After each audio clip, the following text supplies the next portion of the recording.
This is episode 23 of Inspiring Insights, and I am so excited to have everyone here tonight. For everyone also who is watching the replay of this, who couldn't make it tonight, I know there's a few people that messaged me, so thank you. I see you now when you're watching the replay, and hopefully you'll enjoy this and let me know how it goes. So I'm your host, Erin. I'm from a small town called Buren, Newfoundland, and now I live in Toronto, and I offer mindfulness online services on a global scale. And I want to point this out. I come from a long line of ancestors of Irish and of English descendants, farmers, fishers, miners, people who didn't always have a chance to speak up, or were people who really just, breaking their backs doing the work, and I appreciate that. And now, ever since I was born, I always knew that I wanted to get into the business of amplifying voices somehow, and amplifying voices of people that I really like and that I admire. So every day I wake up and I ask myself this question. I ask myself, what makes me feel alive? What makes me feel inspired? And always, I keep coming back to, I feel inspired by folks who have aligned themselves with their own healing abilities, whatever that looks like. And, I've had the opportunity to be in naturopathic wellness spaces, in mindfulness spaces, in yogic spaces, a lot of different kind of wellness spaces. And, I feel really inspired to be touched by those who have immersed themselves in it so much that they actually want to teach others. And so that's what I try to do here on Inspiring Insights, to really, share the passions of wellness providers, of coaches, of practitioners, hear their stories. And I know it's just as exciting for me as it is for all of you fans. So thank you for being here. Inspiring Insights is a show that is brought to you by Reawaken Co. It's an online education platform focused on connecting you to the right wellness practitioner. So if you do need that referral network in your own wellness bubble, reach out. My email is hello@reawakenco.com.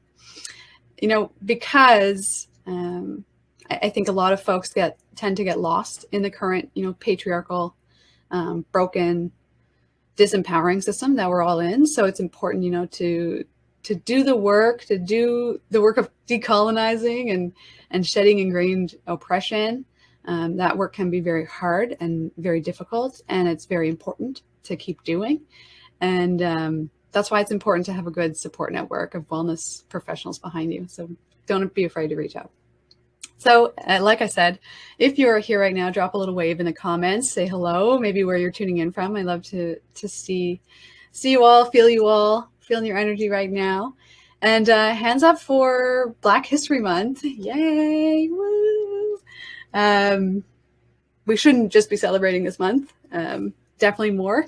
But I do want to actually point out something. One of my friends just challenged me to be her accountability buddy in this challenge called 30 Days and 30 Ways to Be a Better Ally. And it's by Gloria and Antanmo. So what I'm going to do is just drop the link into the chat here. The link is really easy. If anybody out there wants to take a look, it's allyresourceguide.com, ally spelled A-L-L-Y, allyresourceguide.com.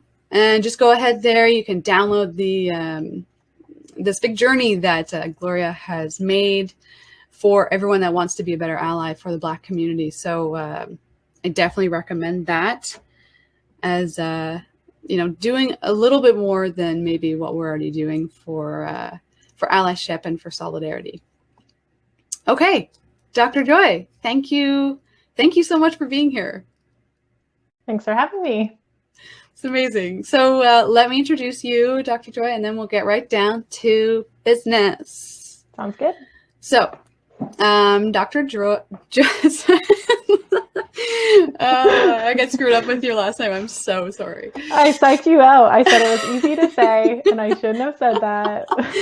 Joy Dertinger. Yes, perfect. Thank you. Dr. Joy is a naturopathic doctor with a mission to support people with mental health struggles and with pain. So she uses focused therapies to reduce overwhelm, inflammation, so that her patients can face the day, engage in counseling, and live mindfully. Props for that. So Dr. Joy completed additional training in the Canadian College of Naturopathic Medicine's residency program. She has treated a wide variety of conditions and strived towards an expert level in general practice. She's passionate about educating NDs on evidence-based medicine, and she is conducting several research projects with CCNM currently. She studied under Dr. Jonathan Prowski, naturopathic doctor, and currently received mentorships from Dr. Chris Roberts and Dr. Monique O'Coin, both naturopathic doctors. And all of these who are leaders in research, education, and naturopathic approaches to mental health. So Dr. Joy, you currently practice in Toronto, Ontario at the Village Healing Clinic, and you are a supervisor at CCNM's teaching clinic. So that's great. Yeah. I will actually also paste your website that you've put at the end of your bio here. It's joynaturopath.com if anybody is out there and wants to take a look right now. And here you go. Perfect. So Dr. Joy, thank you so much again for being here. What intrigued me about your practice is actually that you made a post within, the naturopathic community at one point, and you were generating some sort of network of mental health professionals for folks, that were seeing you, who you could give to, you could say these people are also invested in mental health specifically. And so that's kind of what, I guess, brought us together, other than the fact that I also know you from going to naturopathic school and actually having the opportunity to be mentored by you as well under Dr. Jonathan Prowski when I was doing my internship. So that was great. I guess maybe start us off with telling us a little bit about your story and how you ended up getting into mental health and getting into naturopathic medicine and all of that. Absolutely. So thank you so much for the intro. And I did want to say I'm so grateful to be here. I love your energy, Erin, and how you connect to people. And I love your efforts to make health and wellness accessible to all different folks. And I really think that's priority number one.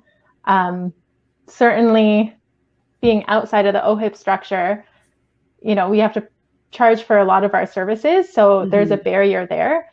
But that's why, we have to innovate. We have to find these networks. We have to collaborate and create resources to make things accessible for people so that they can achieve their health wherever they're at.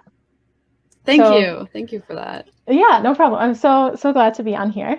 So I guess I'll start a bit about my own health journey, which is really the reason why I'm here.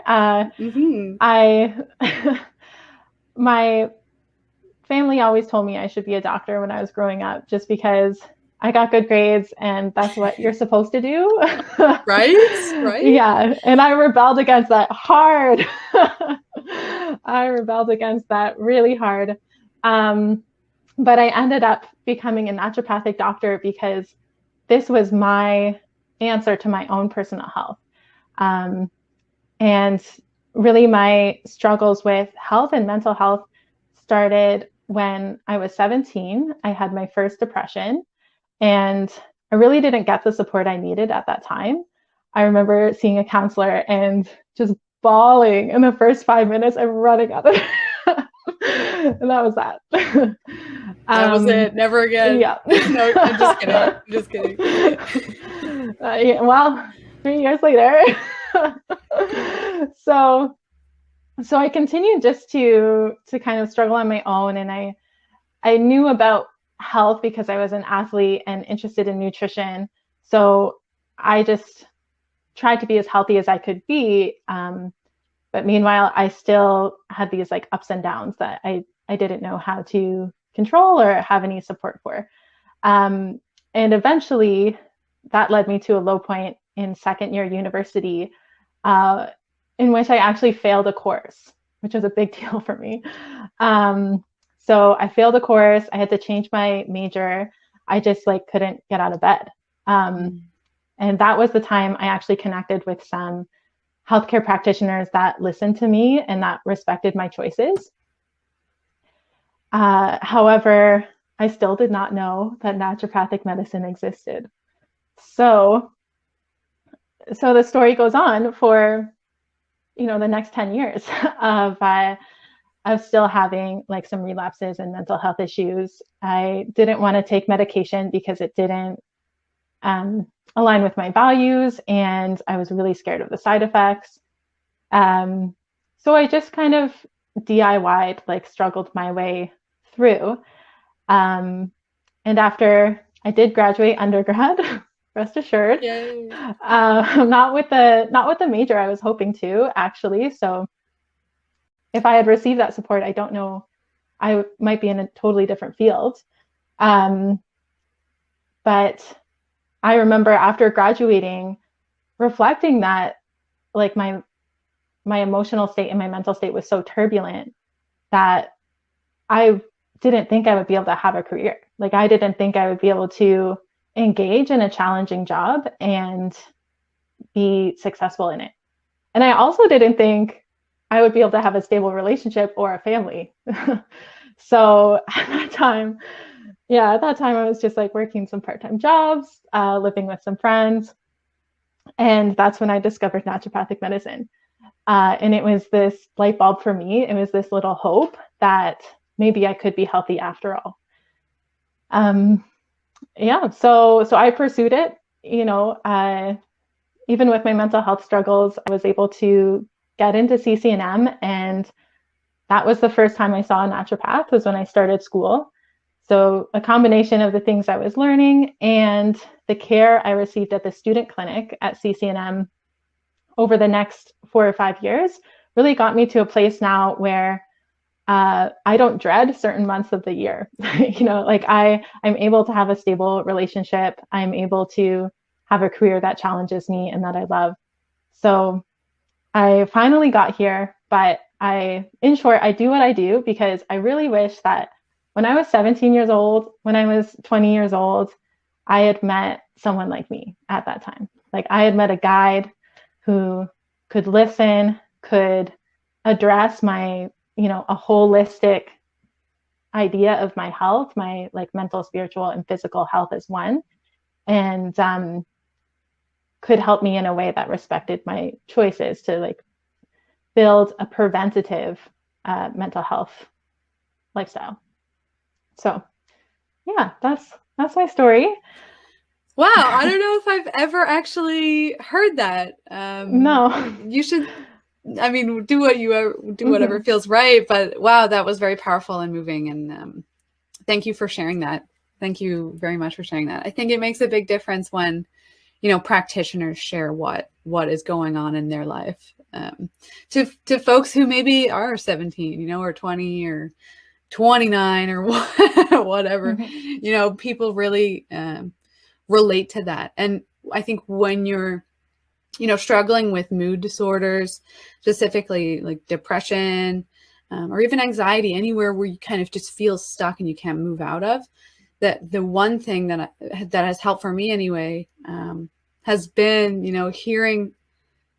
hearing somebody, but not listening to their words, really hearing like hearing their feeling what it is that they are describing, and being like, oh, that's a new feeling, or, I can actually reflect and relate and listen in to that. And then it awakes something in my own body that says, yeah, you can get help, or, you can, be like that person or whatever. So I think there's something in there, in that story. So thank you. Thanks. Yeah, you're welcome. And I don't share too much with patients as well, because when I'm working one-on-one with folks, I want the focus to be on them and really to honor their experience and the time we have together. But, you know, because we're chatting together, I think it does add context and maybe shows the audience a bit why I'm such a research nut and have gone so deep into PubMed to find some of these answers for us. Yes. Speaking of research, yeah, we're talking, okay, this is a big one. Psychoneuroimmunology today. I didn't want to say that too fast because I know that being a newfie, I already speak way too fast. So trying to just tone it down a bit here. And let's unpack that. Okay, so psycho.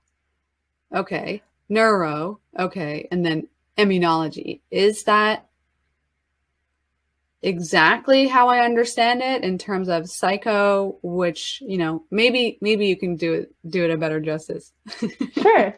Yes. And I have some notes here to keep me on track so I don't forget anything as well. But the way I think of it in those three phases is psycho is, so it's just related to mental health or psychiatric diagnoses. Mm-hmm.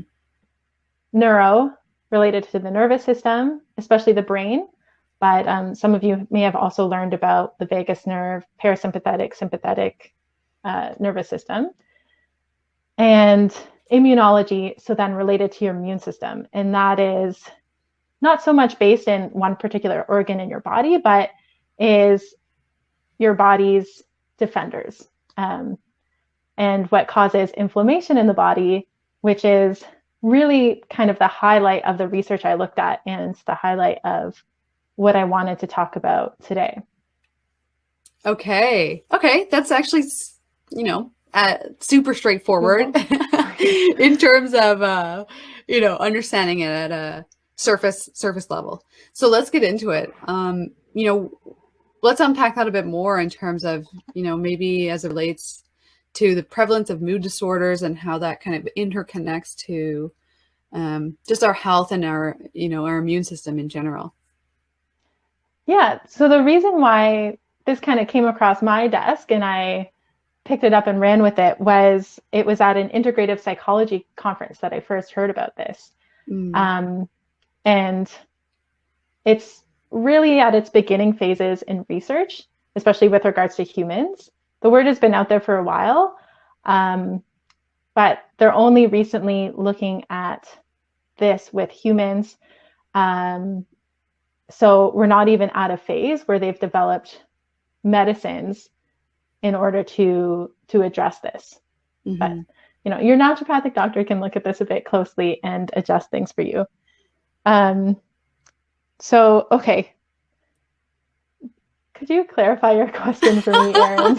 Of course. And I'm kind of just like, maybe at a loss in terms of where we can start to unpack it, because it's like, mm-hmm.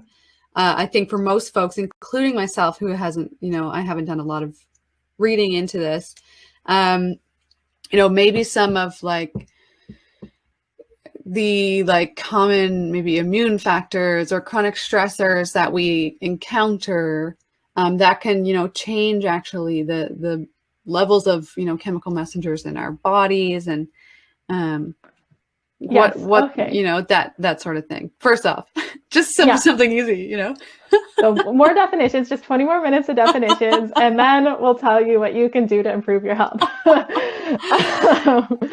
No, but the people need to know. It's fun, it's cool, and if it's a bit confusing for you as well, I have a handout, so we'll discuss at the end, and you can go to my website, join my mailing list to get the handout, which will break everything down for you as well if you're a visual person. Yeah, so perfect. Yeah, you don't have to take notes right now. I've got notes for you, don't worry. I think the best place for us to start is actually defining inflammation. So I think that's number one, because it's a word I use a lot, and I think different people know of the word, but I just want to like set it out there, kind of my understanding of it. Mm-hmm.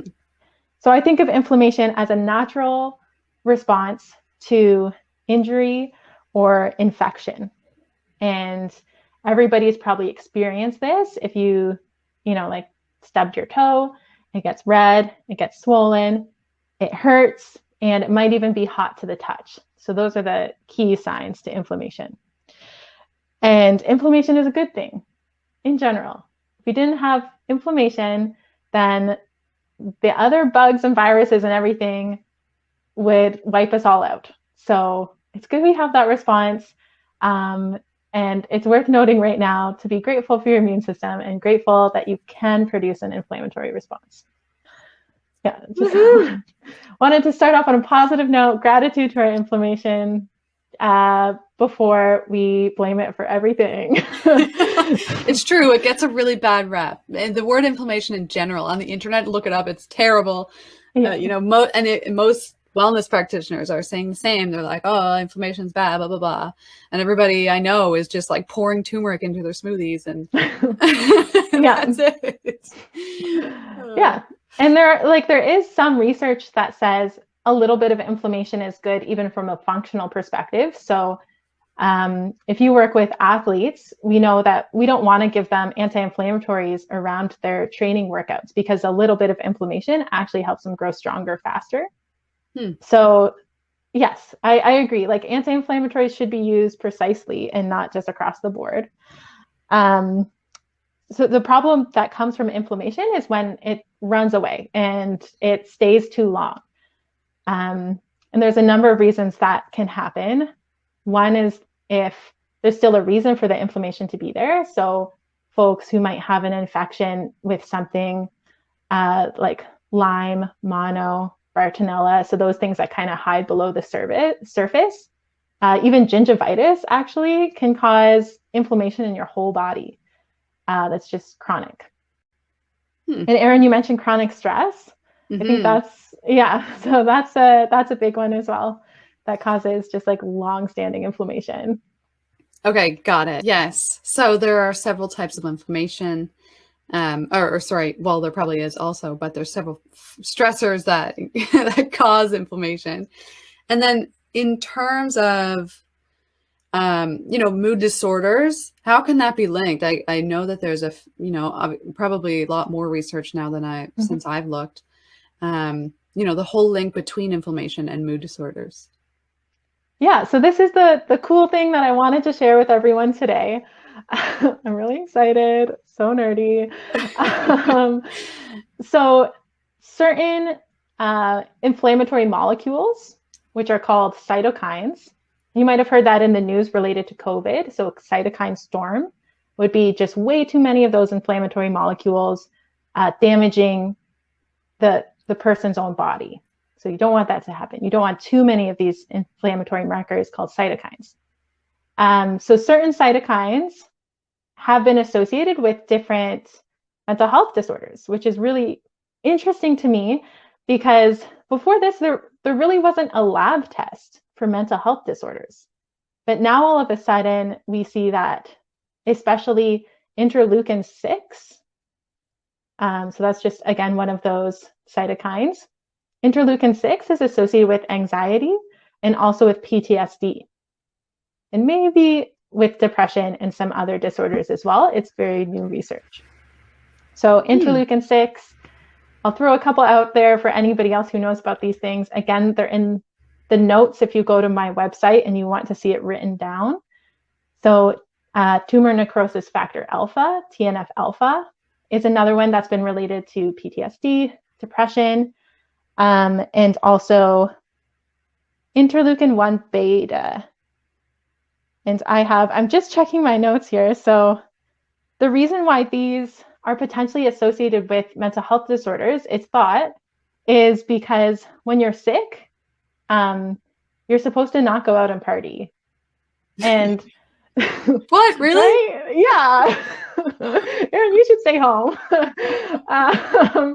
So it's thought that a high presence of these factors that tell you you're sick and are in your body in high amounts when you're sick have behavioral effects to basically say, stay home, don't interact with anyone, and sleep a lot. So they make you feel tired. They make you feel not like seeing anyone. Interleukin 6 is also associated with catastrophizing. So like just worrying about everything, and rumination, worrying about everything that already happened. So it was an evolutionary adaptation. but it was only supposed to happen when we were sick. Not all of the time. Not all of the time, because we're chronically stressed or have chronic exposure to chemicals or low-key infections. Okay, you mentioned a few things there which are super useful. Thank you. I was going to ask about, common symptoms which may occur with, the chronic stressors, or even just like other symptoms of mood disorders that you can kind of look out for. Then I guess they're pretty self-explanatory in terms of, I'm feeling low mood, I'm feeling fatigued, I can't get out of bed. But it's funny, that you say that, because, all those things are also the things that you do when you have an infection of some sorts. You have a cold or you have a flu. You should be at home. You should be like sweating it out, doing whatever you need to do under the covers, which is, I think that's super interesting. So let's talk more about what you said at the end there, which was, so this is only supposed to happen for a short period of time. The rumination and the catastrophizing isn't supposed to happen every day, which is interesting, because I know a hell of a lot of people that, that does happen to every single day. They can't get out of bed. They can't do those things. They're constantly anxious about everything, or totally, going right over their heads and thinking of the worst case scenario. I'm sure social media and news doesn't help with that, but, let's talk more about, the chronic aspect of this. Yeah, so that's something that is not so much written up in the literature, because the research they've done, if I can just, I guess, lay the groundwork for how I'm thinking about this, so what I'm basing my assumptions on. How the research is done. Initially, they were doing it on animals. They were taking, and sorry, folks, this is how medical research is done. They were taking rats and injecting them with the cytokines. So they would inject them with interleukin-6 and then see them do these certain behaviors, or TNF alpha, and then they couldn't sleep. And it's like didn't want to run the maze. So that's how it started. Now where the research is at is basically they're taking different populations. So they're taking a population that has a diagnosis and a population that is considered healthy, and they're comparing the blood levels of these different cytokines. So that's as far as it's gone. They haven't done really studies that look at long-term or timelines. The one I did find, however, was they did kind of a before and after of women with PTSD. And they found that after treatment, women who were mostly healed from the PTSD did have their interleukin-6 levels go down, whereas women who did not respond to the treatment, so they were still exposed symptoms after treatment, they still had high levels of interleukin-6. So that's just background, so we know what I'm basing this on. The rest is kind of my thinking. Got it. Thank you. Okay. Yeah. So in terms of chronicity, the naturopath in me would just look at an individual and say, is there chronic inflammation and why? And there can be so many different reasons why somebody has chronic inflammation. We can go over some of them if you like, but I'll pass it back to you so you can help me clarify any of that. Yeah, no, that was exactly actually just, what I was kind of hoping to get at, in terms of just sweeping a little bit of dust off of the top of this, big topic that we may or may not, have research for at this point in time, besides animal research. So what I'm thinking is how okay, I'll give you an example. So if there was someone I'll just use myself as an example, theoretical. So if I, were to have, say, you said mono. Okay, so I had mono when I was in my teenage years. Does this have anything to do with, or the fact that I didn't get treated for it and kind of just got over it? I don't know where it went, just kind of went away. Does that have anything to do with the experiences of my mood at this point, 10 years later? So I would say for things like infections, it depends on how well your immune system is functioning and was functioning at that time. So most people who get mono, if their immune system is functioning well, they'll get inflammation. And that's when they're tired and can't get out of bed for a number of weeks or months. And then the inflammation should resolve. But for some folks, we see them get mono, they get inflammation, and it never resolves. And they have, like from the onset of mono, now they have chronic fatigue and probably some of these mood-related symptoms. So that would be more like mono. Something in your example, if instead of mono, you had like a chemical exposure or a mold exposure, and there were perhaps like persistent toxins in your system that were affecting your immune system, that would be something where if it was 10 years ago, it might still be affecting you today. Okay, got it. So more like, yeah, if I grew up in a basement, apartment, or, had mold or whatever, those kinds of things. And that's, I think,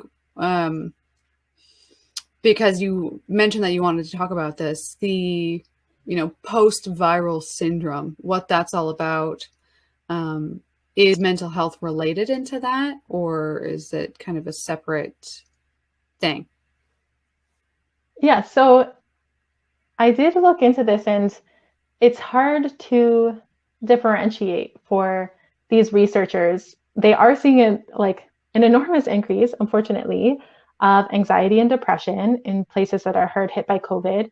And they do recognize that folks who have a COVID-19 infection, especially in the hospital, are at a very high likelihood of getting anxiety and depression afterwards. Like right afterwards? Yes. Like ongoing from the start of the infection, ongoing. So, but it's hard to say, like, if that's from anxiety, like from the fear of having a serious illness or from not being able to see your friends and family. Yes. So there have been some theories that it could be related to this immune-based theory, because folks who get pretty bad COVID-19, like we said, they might have a cytokine storm. So they're going to have more of these inflammatory markers, including interleukin-6, which you've mentioned a ton. And that could, in folks who kind of have long COVID, that hangs out. Yeah, I got you. Okay, amazing. For anyone in the audience right now, we are going to have questions, like time for questions afterwards. But if anything, wasn't clear, or I tend to like ask half questions because I want someone like in the audience to be like, "Ooh, but what about?" So yeah, if you have any more questions, audience, just write us in the comments section there. I want to, and that was a great explanation, Dr. Joy. Thank you. I appreciate everything you said. So, for someone who has just chronic infection, inflammation, chronic inflammation, how can they get relief from that? And maybe some, what are some maybe healthcare tips or self-care techniques, maybe something that naturopaths specifically do, or, is this, can they just walk into any naturopath and get this help, or can they do it themselves? What's it all entail? Okay, I'm glad you asked. I did create like the laundry list, and this has been well studied. Okay. So, and I think you're going to like some of these answers, Erin. Okay, so, great. Yeah. So bear with me. There's kind of part one and part two. Part one, we've already touched upon. That's when you want to see a naturopath to determine the root cause of the inflammation. So I would say that's especially important for folks who their inflammation is related to like an illness that they've had, like we talked about mono, or if you think you might have Lyme disease, or if you're having other weird symptoms you can't explain, like it could be that you have some sort of infection that needs to be tested. So seeing a naturopath for that, and or just an overall assessment, I think most naturopaths can pinpoint some sources of inflammation. The ones I look at would be those infections. I look at mold and other environmental exposures. So there's a ton of research on chemical exposure, including, exhaust from highways to plastics to heavy metals. So just checking out what somebody's exposure is and seeing if we need to correct that. But things everyone can do. Oh, another thing a naturopath can do. Sorry, I almost forgot. Our favorite thing is food sensitivities and digestion. So if you're not, naturopaths love to talk about poop. I'm going to do it today. If you're not having one easy to pass poop a day, like that needs to be worked on. Because a lot of folks have inflammation in their gut, and the gut is where most of your immune system is. So that's a good place to start. And we have a lot of, I would say most naturopaths you go to would be able to help with that. But the things folks can do really safely at home, everybody can do, is improve their diet. And for me, for inflammation, that involves regulating blood sugar. There's a lot of research to do with all sorts of different mental health conditions with blood sugar regulation. That means eating regular meals, balanced meals, fiber, protein.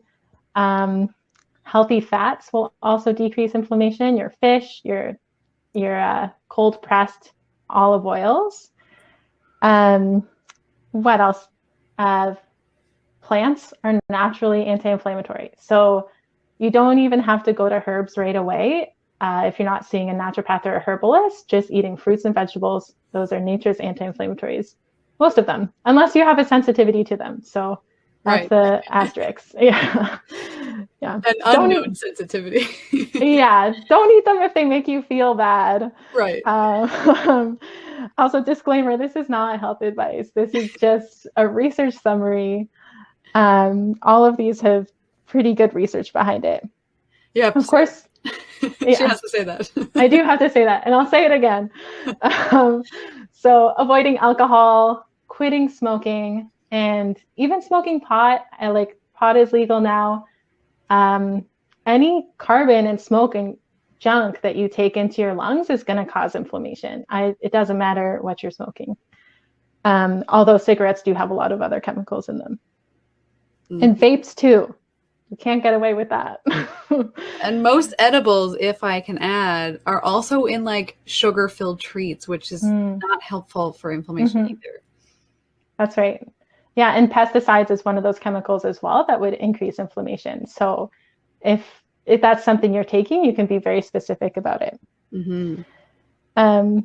Yeah, and then dental hygiene. So that's one thing we often don't think about, but if you have benefits or can afford to go to a dentist, then just getting your regular cleaning and taking care of your teeth, because even a little bit of gingivitis can increase your risk of heart disease, and it's going to increase these inflammatory markers. Yeah. And the ones I think you'll like, Erin, are breaking the pattern of chronic stress. So often we're just stressed all the time, and literally 24/7, not even getting restful sleep. But if you even just break it in the evening, like break it for a couple hours, get a restorative sleep, then your body has a chance to balance. So that would be something like I should do. Everybody should do that. Yeah, I'm like snapping over here in the background. Break it, break the cycle. We don't even know we're in cycles, and we need to. I think on your point, and not to interrupt you too much, but to really like get a bit more comfortable with just doing nothing and feeling uncomfortable in that, being comfortable in that uncomfort or that discomfort. And it's that's one of the, I have this theory about hydrotherapy, contrast hydrotherapy, that, you know, it actually breaks the cycle, and it could be very sensory for our nervous system to actually go into cold water and then go back into warm water and then go back into cold water and go back and forth. Even that I find really helps with my own mental health. Yes. Yeah. It's something people can do at home for sure. Mm-hmm. And so breaking, just to flesh that out a bit more, breaking the cycle means, what does that mean? Does it mean like sleeping with your phone out of your room, unplugging all your electronic devices, turning off Wi-Fi? You know, like what does that mean? Reading a book? Is that stressful? I don't know. For me, first and foremost, it's having boundaries. Having boundaries with yourself and having boundaries with the people in your life. So yeah, I think we've got to start there.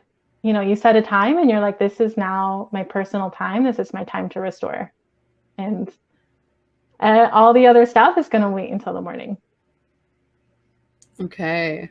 Yeah. Whew. So that's the main one. We could talk all day. And I'm sure you have lots of other episodes where there's different techniques for people to get into that relaxation mode and parasympathetic mode. And that brings me to the last point, which you'll love. There's a ton of studies on mindfulness for decreasing IL-6. Oh. Yeah. Yeah. So that's one. It's proven to decrease that inflammatory marker that's been related to anxiety and some depressive symptoms. Mm-hmm. And are those studies specifically more about breath work, or is there like an actual practice cited, or is it just like mindfulness in general? Or most of the studies I've seen are on the mindfulness stress reduction program, which is like a group program that's run for 4 or 6 weeks. Okay. Yeah. Amazing. But, yeah. I think there's, you know, that's just something that's easy for them to study. And I think that if you have a good teacher and a good guide, you could get the same benefits. Yes, for sure. Thank you for that list. It wasn't a laundry list, like nothing. I feel like we'll take all the knowledge here, no problem. Like all the research results, bring it on. Bring it on. Absolutely. I love that. And thank you for sharing. It's so important and critical, you know, for folks who are watching this replay, go back and like rewind and listen to that again, because it's really important, and not just listen to it, but actually do it, right? Like set a boundary, go ahead, just do it. Go ahead and do it. 8 p.m. all my electronics are gone. It doesn't have to be forever. You can try for a week, see how you feel. If you feel amazing after it, oh, maybe it's something to consider that you keep going forward with. If you absolutely need, you know, your phone after 8 p.m. one night, that's okay. But yeah, kind of like work within your boundaries and literally work within your own limitations. And, you know, you never know until you try. So. Absolutely. Yeah. And that also reminds me, Erin, that it's good to kind of set expectations. If you try out 2 or 3 of these, you're not going to see an effect for probably a couple of months. That's if you're really suffering. It takes a while for your body to rebalance. And even if you try all of these kind of do it yourself tips, if you have some reason, like an infection that's causing inflammation, it doesn't matter how good your lifestyle is. If that infection is there, you will still have inflammation, because that's your immune system's job. So just it's worth trying, I think, especially if you're in like the remission phase of some of your mental health, or if you're just experiencing mild symptoms. Mm-hmm. And so what you just mentioned there, is it possible, you know, if you think that you've had an infection at some point in your life, maybe it is like 15 years ago, whatever, is it useful for those folks to go see a naturopath now? And, you know, is it too late, or? No, I would say it's never too late. Yeah, it's never too late. Though I will say, depending on how severe your symptoms are. So if I were really sick, I don't want to waste any time being sick. I'm going to book in right away and get that high level strategy as soon as possible.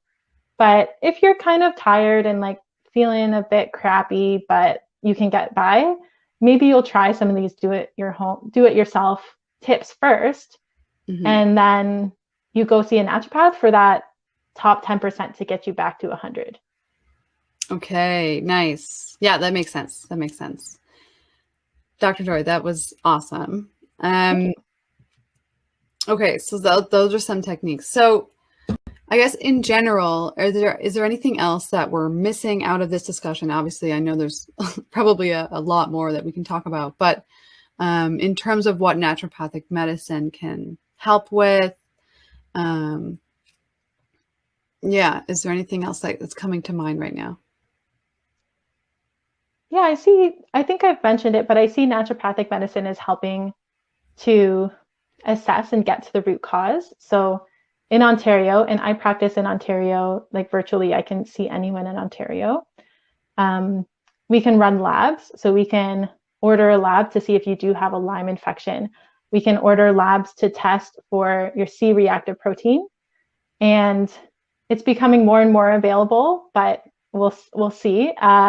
But interleukin-6, we might be able to order that as well. That's kind of cutting edge. We might see that in the next 5 years. So a naturopath kind of offers that advanced strategy and investigation. I think one thing I wanted to mention before we close is, if you noticed by the list of things that decrease inflammation, they might be ringing some bells for you in terms of health equity. I know they did for me, because we do see certain populations disproportionately affected by chronic diseases related to inflammation, metabolic disease, obesity, cardiovascular disease, COVID-19, and mental health. And now here we have some inflammatory cytokines. So we have lab results that show all of those things are related. And if there's people living in neighborhoods that don't have access to fresh fruits and vegetables, people who don't have access to seeing a dentist and a hygienist at regular times, and people who maybe are in living situations or jobs that are disrupting their sleep or causing chronic stress, then they're going to be at a way higher risk for those mental health disorders. And it's biological, like it's environmental. Wow. Yeah. And yeah, as you mentioned that earlier in the chat, I was thinking, especially just in terms of food insecurity, it's such a big one. And, myself, I can speak from living on an island, growing up on an island. If there was a big winter storm, or if anything happened really with the food supply chain in terms of like how that boat can actually get across and deliver, goods from the mainland, we would literally run out of, everyone in Newfoundland pretty much knows this, we would run out of fresh food in 3 days. 3 days is all we have if anything goes wrong, which is like, what? So if you can imagine, and like to your point on dentistry, there are tons and tons and tons of people that I know that have not been to the dentist in so long because it's way expensive. Yeah. And often it's, you need a job that actually gives you benefits to cover at least a part of that visit. And who are the populations that we're seeing that, disproportionately are affected by food insecurity, by COVID, by job insecurity? It's all the folks that don't even work jobs or can't, don't have opportunities to have jobs that offer benefits. So, what are we doing in this regard? And, I'm not sure if I know the answer to that. But it is clear, it is super clear to me that that is the trajectory. And that's upsetting. Mm-hmm. Absolutely. Yeah, it's definitely a huge pattern. And I think we're fortunate in Canada that folks have access to hospitals and family doctors. But if they don't have these fundamentals, then they're gonna have to go to those hospitals so much more. And I bet if they could choose, if they had access to the fresh fruits and vegetables and the other things we talked about, that would be the choice. So when we talk about universal healthcare, those things definitely should be a higher priority. Mm-hmm. And yeah, within that, just more education from the standpoint of, you know, you're an everyday human. These things happen. Yeah. Okay. You haven't been to the dentist. No problem. Here's like what you can do to help yourself. Mm-hmm. One of the biggest thing, I think one of the biggest thing, and this is probably because, you know, we all eat really to survive, is food, having access to food, not just fresh food, but just any food. You know, it's a huge effect when, you know, when you don't know when your next meal or where your next meal is coming from. And even getting a meal at that point, after you've suffered hours of like just wondering and that stress, it's likely that you're not able to absorb whatever nutrients are in that food. So you've just given me some food for thought, pardon the pun, you know, on really highlighting maybe next month, taking like different months to highlight certain things. And I know there's a few different places in Toronto that have like community fridges now on the sidewalks, and people can come and deposit donations of foods, and whoever needs it can, you know, open the door and just grab whatever they need. So that's something, especially in the winter, I guess, you know, when mobility isn't always the best either for folks, to kind of just go to the fridges and get what they need. So thank you for that, Dr. Joy. I do have a bit of time for questions if anybody has any from the audience. And if not, I will just like leave it. I'm really, really good with silences, so no worries. But I have another question for you, and it's something that I ask everyone here on the Inspiring Insights podcast. I'll go ahead and yeah, folks, if you're still thinking, no problem. Just write your questions down. And for everyone that's watching the replay, you can actually type in your question just regularly on the chat, and then it'll get emailed to me. If I don't know the answer, if I can't make a dart at it, I will forward it to Dr. Joy, and we'll get you the answer. So my very last question, Dr. Joy, is what keeps you inspired? What keeps me inspired? All right, I'd say I'm inspired by my patients. At least lately, that's what first comes to mind.